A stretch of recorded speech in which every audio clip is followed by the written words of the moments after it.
क्यों direct selling join किए हैं? आज आपको एक होमवर्क दे रहा हूं, आप लोग आज तक ये नहीं किए होंगे। आज रात को शांति से घर में बैठना है और लिखना है कि मैंने ज्वाइन क्यों किया। जब तक आप ये नहीं लिखेंगे तब तक आप यहाँ दिल से काम करने वाले नहीं है, क्योंकि आपने सिर्फ इसीलिए ज्वाइन किए हैं कि प्रशांत सर ने कहे, हेमंत सर ने बोले मना नहीं कर पाया, मेरे भाई ने बोला, मेरे बहन ने बोला ज्वाइन कर जाओ, उनको मैं मना नहीं कर सकता था। लेकिन आप कभी खुद को पूछे नहीं कि आप ज्वाइन क्यों, मैंने ज्वाइन क्यों किया। मुझे ये पॉइंट बहुत अच्छा लगा। 2008 में मैंने प्लान देखा एक नेटवर्क इंडस्ट्री का। 2008 में मैंने एक प्लान देखा, मुझे किसी ने बुलाया इनविटेशन कार्ड देके और मैंने प्लान देखा। प्लान में मैंने ये दीपक सर का स्टोरी जैसा है, मेरा स्टोरी भी वही है। मैंने प्लान में फिक्स्ड रिवॉर्ड के टाइम में ही पहुंचा था, फिक्स्ड रिवॉर्ड के टाइम में पहुंचा था। बहुत बिजी था, बहुत सारे लोगों को पढ़ाता था। जगन्नाथ होटल में प्लान होता था, एक अच्छा खासा बहुत बढ़िया था, कंपनी का प्लान हो रहा था। और मेरे को किसी मेरे दोस्त ने बुलाया, मैंने गया और जाने के बाद वहां बोला रहा, मतलब जो भी बोला जा रहा था कि अगर आप 2 लोगों को 1 महीने में लाते हैं तो आपको 500 मिलेगा, ये 2 लोग 2 लोगों को लाते हैं तो 1000 मिलेगा।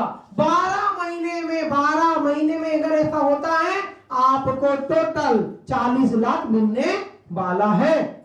मैंने देखा, अरे भाई 2 लोग, ये तो 3 लाख बच्चे को पढ़ाया हूं, ये तो सबको आज ही दिला दूंगा आज करोड़पति। उसी दिन मैंने सोचा और तुरंत मैंने 500 दे दिया।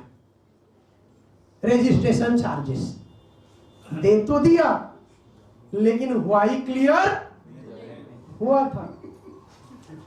फिर मैंने 5 साल के बाद और एक कंपनी का प्रेजेंटेशन में गया फिर से, क्योंकि मेरे को तो करोड़पति बनना है, टाइम फ्रीडम चाहिए। फिर किसी ने बुलाया, फिर दोस्त को मना नहीं कर पाया, क्योंकि मैं वहां पैसा इसीलिए दे दिया था, थोड़ा एक्साइटेड हुआ और दोस्त खराब सोचेगा इसीलिए पैसा दे दिया, क्योंकि दोस्त ने मेरे को भी कभी कभी हेल्प किया है। 500 के बाद है, सिर्फ रजिस्ट्रेशन किया था, उस टाइम ज्वाइन भी नहीं हुआ था, दे दिया था कि उनको 500 दे दो, बाद में घर नहीं आने वाला है, नहीं दूंगा तो बार बार फॉलोअप में आएगा। उस कंपनी का फॉलोअप बहुत तगड़ा था। 5 साल के बाद और एक कोटेशन मैंने पढ़ा, if I want 1 hour of happiness go for good meal. मुझे ये पॉइंट किसी ने बताया 5 साल के बाद, खुशी उतने तक ही मिलेगा। मेरे को किसी ने बताया कि 1 घंटा अगर आपको खुशी चाहिए तो अच्छे रेस्टोरेंट में जाके खाना खा लो। मेरे को तो 1 घंटा का खुशी चाहिए ही नहीं। फिर उन्होंने वो पॉइंट में ये लिखे थे, if you want 3 hour of happiness go for good meal, go good movie. तो मैंने ये बात पे भी विश्वास किया, अच्छी बात है। अगर आपको 3 घंटा का खुशी चाहिए, कोई अच्छे मूवी देखने के लिए चले जाओ। आप जब अच्छे मूवी देखते हैं आप वही 3 घंटा खुश रहते हैं। वो भी गारंटी नहीं है, अगर मूवी परिणीता जैसा होगा तो आप दुखी होके आ जाएंगे। मतलब मूवी भी अच्छा होना चाहिए, नहीं तो आप खुश नहीं हो सकते, उसमें भी गारंटी नहीं है। If you want 3 days of happiness go for a good vacation, छुट्टी चले जाइए।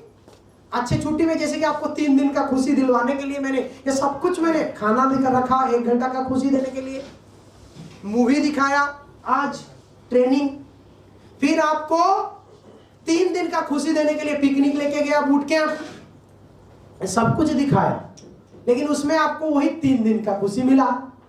लेकिन आप बोलेंगे अरे 3 दिन का खुशी तो मेरा नहीं होगा, मुझे अगर आपको 3 month का खुशी चाहिए तो शादी कर लो। तो शादी कर लो भाई। जो शादी किया वो भी पछताया, जो नहीं किया वो भी पछताया। शादी करने के बाद सिर्फ 3 महीना ही खुशी मिलता है। मैं नहीं बोल रहा हूँ, बड़े बड़े लोग बोल रहे हैं। कौन शादीशुदा है? तो आपको क्या करना चाहिए? 1 घंटा का खुशी, 1 दिन का खुशी, या आपको 3 दिन का खुशी, या 3 महीने का खुशी?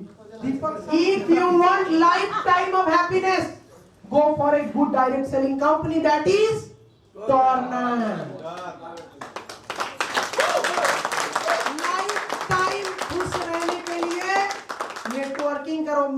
जिस दिन से ज्वाइन किया ना, मेरे घर में हमेशा बहुत सारे लोग हैं और मैं इतना खुशी से रहता हूं, कभी मैंने दुखी में नहीं मिला, मेरे दुखी आत्मा में कभी बना ही नहीं। कभी भी मेरे को आके मिलो ऑफिस में, रात 11 बजे मैं खुश रहता हूं, सुबह उठता हूं खुशी से उठता हूं, मीटिंग ले रहा हूं खुशी से, मुझे दुख आता ही नहीं। तो आपको क्या चाहिए? लाइफ टाइम चाहिए। आपको खुशियां मनाने के लिए ईद का इंतजार नहीं करना पड़ेगा, ना तो दिवाली का इंतजार करना पड़ेगा। जब चाहो खुशियां बनाओ।